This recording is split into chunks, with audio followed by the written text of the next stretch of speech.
Buenos días, hermanas, ¿cómo están? Mi nombre es Minerva Mireles y hoy vamos a estudiar el Salmo 126. Es martes 18 de agosto del 2020 y bueno, en mi iglesia Calvary Chapo Casa de Pan estamos estudiando el libro de los Salmos ya por bastante tiempo. Hoy nos toca estudiar el Salmo 126 y este salmo tiene solamente 6 versículos. Y en mi Biblia dice oración por la restauración. Y seguimos en los cánticos graduales. Um, Les quería decir algo. Estaba leyendo la Biblia Reina Valera 1960, pero creo que me he acomodado y voy a estar leyendo la Reina Valera contemporánea. Tiene un lenguaje más fácil, me encantó, así es de que vamos a estar leyendo esa Biblia. Y bueno, usted puede, por supuesto, utilizar cualquier otra Biblia, pero todas mis lecturas serán de la Reina Valera contemporánea.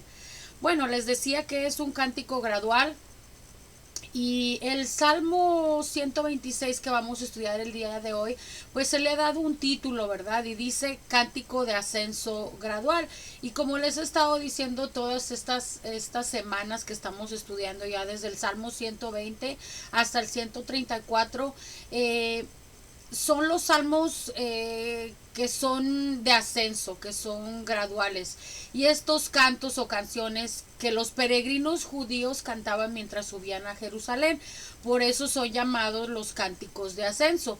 Jerusalén, hermanas, estaba en un monte y mientras ellos, los peregrinos, ascendían a Jerusalén, tal vez 3 veces para sus fiestas nacionales, pues ellos cantaban estos cánticos de ascenso, cantaban los salmos, cantaban alabanzas al Señor, cantaban sus oraciones, y esta es una de esas oraciones que ellos cantaban, el Salmo 126. Entonces, hermanas, vamos a empezar a leer nuestro salmo, vamos a continuar con este peregrinaje y vamos ahora al Salmo 126, pero antes vamos a pedir la bendición de nuestro Señor.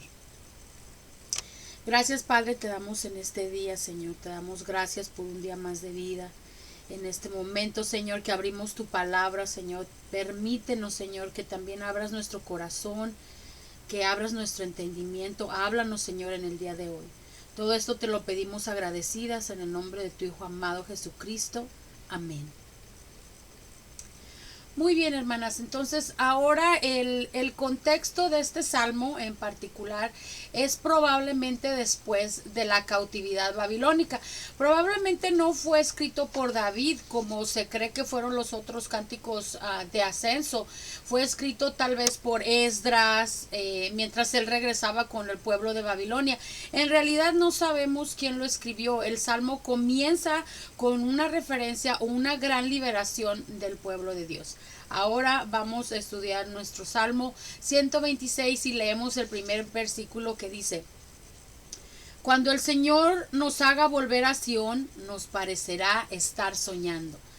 Cuando regresaron a su tierra, a la tierra de sus padres, se sentían pues así, ¿verdad? Como si estuvieran en un sueño que solo Dios pudo cumplir, ya que parecía imposible, hermanas, que un imperio como el que estaban cautivos los dejara ser libres para regresar a su nación.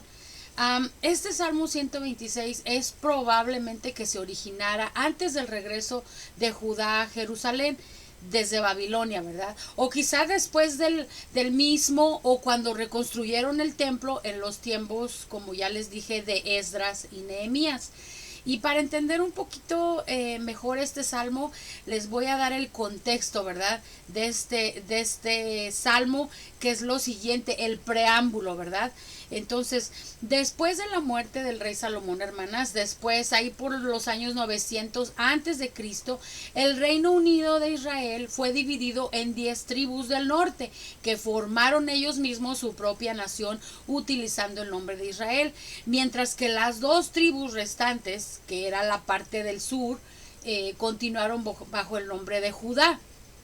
Y durante los próximos 200 años, un poquito más de 200 años, el reino del norte de Israel pues se alejó, ¿verdad?, de Dios. Se alejó de su Dios y continuó con sus cultos de idolatría, ¿verdad? Hasta que en el año 700, un poquito después del año 700, también antes de Cristo, Dios usó a los asirios, ese pueblo indomable, ¿verdad? Usó a los asirios como juicio. Los invadieron y se los llevaron cautivos y nunca más regresaron. El reino del sur de Judá continuó, pues después durante otros 130 o 135 años continuó, ¿verdad? Después de la caída de Israel, solo para ser juzgado por su adulterio espiritual. ¿Y qué me refiero con el adulterio espiritual? El adulterio espiritual, hermanas, es infidelidad a Dios. Es tener un cariño indebido por las cosas del mundo. Entonces este pueblo, el reino del sur, pues fue juzgado, ¿verdad?, por el rey babilonio Nabucodonosor. Y eso lo vemos en Segunda de Crónicas 36, del 17 al 20, que se los voy a leer. Y dice en el título aquí, cautiverio de Judá. El Señor lanzó contra ellos al rey de los caldeos, que en el templo de su santuario mató a filo de espada a sus jóvenes, sin perdonar a jóvenes, ni doncellas, ni a ancianos, ni decrépitos, sino que a todos los entregó en sus manos. Asimismo, el rey de Babilonia se llevó a su país todos los utensilios del templo de Dios, grandes y chicos, y los tesoros del templo del Señor, y los tesoros del palacio del rey y de sus príncipes. Sus tropas quemaron el templo de Dios, derribaron la muralla de Jerusalén, prendieron fuego a todos sus palacios, y destruyeron todos sus objetos más preciados.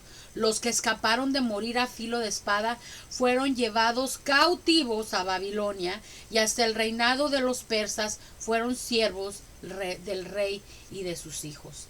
Entonces, hermanas, solo se quedaron habitando en Jerusalén los pobres, y eso lo vemos en Segunda de Reyes 24. Y también lo que acabo de leer de Segunda de Crónicas 36, del 17 al 20, también pueden leerlo en Segunda de Reyes 25, del 8 al 21, y en Jeremías 39, del 8 al 10.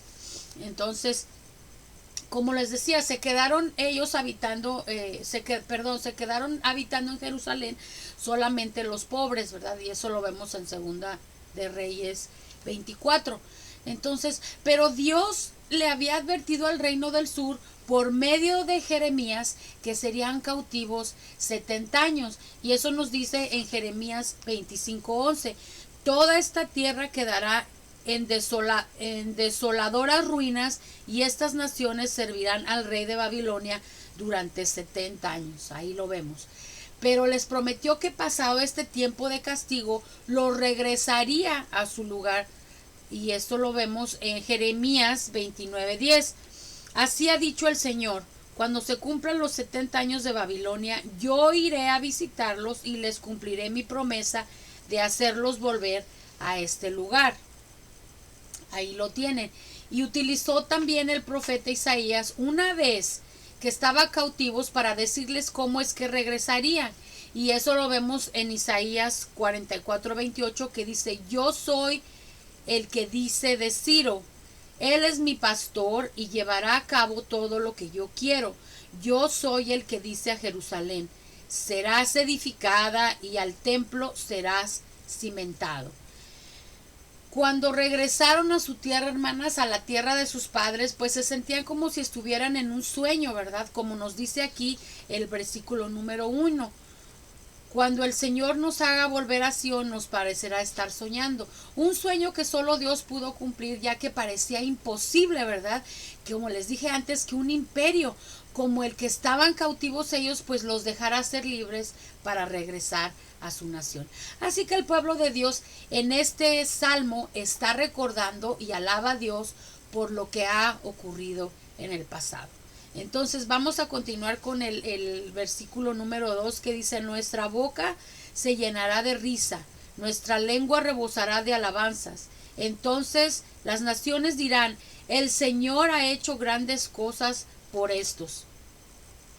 Siempre que entendemos que Dios nos ha liberado, bueno, a ellos físicamente, ¿verdad? De la esclavitud, y a nosotros, el Señor nos ha liberado espiritualmente del pecado, que también es el pecado nos tenía esclavizados. Entonces, Dios traerá a nuestra vida alegría y nuestra boca solo querrá cantar, así como estos peregrinos, ¿verdad? Solo querrán cantar y alabar al Dios que nos libertó, y nuestra conducta cambia, hermanas, nuestro estilo de vida, y hace que la gente alrededor se sorprenda de que lo que Dios hace en nuestras vidas, de cómo nos liberta, ¿verdad? Del pecado. Y ahora, ¿qué pasa, hermanas? Que ahora tenemos victoria en Cristo. Amén por eso. La angustia no es una condición permanente. Aún nuestro sufrimiento, nuestras lágrimas pueden ser semillas que pues produzcan cosechas, ¿verdad? De gozo, debido a que Dios puede sacar algo bueno de una tragedia o de alguna desventura. Cuando la tristeza nos abrume, hermanas, debemos saber que esos momentos de angustia terminarán pronto y que una vez más encontraremos el gozo. Debemos tener paciencia cuando esperamos. Entonces, ellos querían dar un testimonio, este pueblo quería dar un testimonio al mundo, y por eso nos dijeron lo que leemos a continuación en el versículo número 3, que nos dice: sí, el Señor hará grandes cosas por nosotros y eso nos llenará de alegría. Aquí vemos que este pueblo, ¿verdad? El pueblo de Israel, que había regresado a su tierra después del cautiverio en Babilonia, no ignora el significado de este salmo, que mira anticipadamente ante la restauración de este pueblo y cuando su Mesías, el Señor Jesucristo, regrese. El recuerdo de las obras de Dios, hermanas, y la alabanza por ellas trae gozo de nuevo a su pueblo, ¿verdad? Al pueblo de Dios.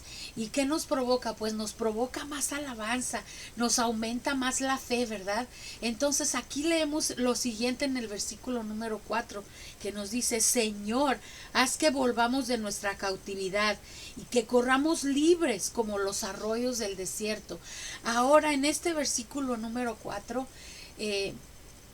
ya no es el pueblo de Dios recordando, sino es el pueblo de Dios pidiendo, hermanas. Esta es su petición. Ellos están haciendo una petición. Es un ruego para el presente, no agradecimiento por el pasado. El salmista dice: Dios, devuélvenos el bienestar, como le devuelves al desierto sus arroyos. Y estaba leyendo, hermanas, que este desierto, por ejemplo, ¿verdad? El desierto de Negev es el lugar más desértico de Israel, y que dice, leí que cuando llueve, que sin embargo cuando llueve se convierte en un jardín lleno de vida. Entonces yo lo comparo con eso, ¿verdad? Así es nuestra vida, cuando Dios quiere rescatarnos y nuestra vida se transforma y da fruto para la gloria del Señor. Continuamos, hermanas, en el versículo número 5 y 6, que dice: haz que los que siembran con lágrimas cosechen entre gritos de alegría, que los que entren sollozos esparzan la semilla, vuelvan alegres trayendo sus gavillas. Hermanas, aquí vemos al pueblo de Dios ya cosechando, ¿verdad? Ya segando. Primero el pueblo de Dios recuerda, luego el pueblo de Dios pide, y ahora el pueblo de Dios cosecha, ciega. Y mientras ellos ciegan, ellos tienen una promesa para el futuro. Así que tenemos pasado, presente y futuro con el Señor. Las lágrimas desempeñan, hermanas, un papel único en nuestro crecimiento espiritual y dejan un espíritu de regocijo en el sembrador. En el tiempo de sembrar la preciosa semilla que es la palabra de Dios, puede haber llanto, ¿verdad? Y puede haber dificultades, pero al pasar el tiempo y ver la cosecha de lo que se ha sembrado, y al ver el fruto de lo que hay, pues eso no cabe duda que nos llena de gozo, ¿verdad? En nuestro corazón. Hay un predicador de nombre Dr. Gabelain, comentó lo siguiente a la conclusión de este salmo. Cuando él hizo un estudio de este salmo, él concluyó: es hermoso el final de este salmo profético. En primer lugar, debemos pensar que aquel que vino en humildad y sembró su preciosa semilla con lágrimas, nuestro Señor Jesucristo, Solo su Padre supo las muchas lágrimas que Jesucristo derramó en su presencia, en sus oraciones privadas. Y es perfectamente apropiado, hermanas, aplicar también este salmo a nosotras en esta época. Así que lloremos, ¿verdad? Y esparzamos la semilla a como el Señor nos lo ordenó, ¿verdad? Hermanas, la capacidad de Dios para restaurar nuestra vida, o la vida en general, ¿verdad? Va más allá de nuestro entendimiento. No lo entendemos, por más que queramos verlo, leerlo de principio a fin o del fin al principio, no vamos a poder entender. Es como les digo, va más allá de nuestro entendimiento. Los huesos rotos sanan. Aún la angustia no es una condición permanente, hermanas. Aún nuestras lágrimas pueden ser semillas que produzcan una cosecha de gozo, ¿verdad? Debido a que Dios puede sacar algo bueno de una tragedia. Cuando la tristeza te abrume, hermana, tienes que saber, sepan ustedes todas, que sus momentos de angustia terminarán pronto y que una vez encontrarán el gozo, ¿verdad? Estamos pasando ahorita momentos difíciles en nuestra nación, en nuestro mundo, ¿verdad? Pero hermanas, debemos tener paciencia cuando esperamos. Ya viene la gran cosecha de alegría de Dios. Amén, hermanas. La obra espiritual en la vida de un hombre, la obra espiritual en la vida de una mujer o una persona joven, de un joven, no puede ser manufacturada por los hombres. Ustedes no pueden hacer que esto ocurra. Todo lo que sucede en nuestras vidas, todo lo que sucede a nuestro alrededor es una obra soberana y de la gracia de Dios. Como en este salmo, hermanas, cuando el Señor hizo volver la cautividad a Sión, Él continúa, ¿verdad?, diciendo en este salmo, en el versículo número 3, el Señor ha hecho grandes cosas, ¿verdad?, por nosotros y estamos contentos. Cada vez que algo bueno sucede en tu vida espiritual, solo existe una persona, hermana, a quien le puedes dar el crédito de esto. Es el Señor. El Señor es quien nos ha libertado. El Señor ha hecho grandes cosas por nosotras. Y tú lo sabes, ¿verdad que sí? Tú lo sabes. Si estás en los caminos de Dios, tú sabes lo que Dios ha hecho en tu vida. Yo sé lo que Dios ha hecho en mi vida. Y vemos también que hay un salmo paralelo, ¿verdad? No vamos a hablar acerca de este salmo en esta serie, pero es el Salmo 85 en el versículo número 6 que nos dice, ¿no volverás a darnos vida? ¿Quién es el que vivifica, hermanas? Dios es el que aviva. Dios es el que nos restaura, ¿verdad? Como nos dice este Salmo 126, es una oración por la restauración, es una oración por el avivamiento. Quizá algunas de las que nos están escuchando en este momento han estado orando, ¿verdad? Tal vez tú, hermana, has estado orando por un avivamiento, has estado orando por una restauración por mucho, mucho tiempo. Necesitamos, hermanas, recordar, mientras estamos orándole al Señor, sea que estés orando por un avivamiento, sea que estés orando por una restauración en tu vida, en tu hogar, en tu iglesia, en nuestra nación, el avivamiento o la restauración es una obra soberana de Dios. Nosotras no lo podemos producir, no podemos hacer, hermanas, que esto suceda. El avivamiento, la restauración es un milagro. Solo puede ser explicado como la acción o la intervención directa de Dios.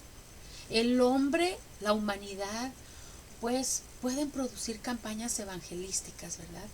Pero el hombre, hermana, no puede y nunca podrá producir un avivamiento o una restauración. Y por definición, un avivamiento es un acto soberano de Dios. Dios y solo Dios lo hace. Amén, hermanas. Bueno, es todo lo que les tenía preparado el día de hoy. Espero que les haya gustado. Las invito, ¿verdad?, cada martes a que me sintonicen a las 10 de la mañana. Ahorita nos vamos a conectar por Zoom. a las 10:30. Espero que reflexionen en este salmo por la restauración. Es un salmo hermoso, al igual que todos los salmos graduales. Y bueno, yo las invito, ¿verdad?, a que reflexionen en este salmo. Y bueno, también las invito para que nos sintonicen cada último viernes a las 7 de la noche, también por aquí por YouTube. Vamos a tener nuestro evento de damas y las espero.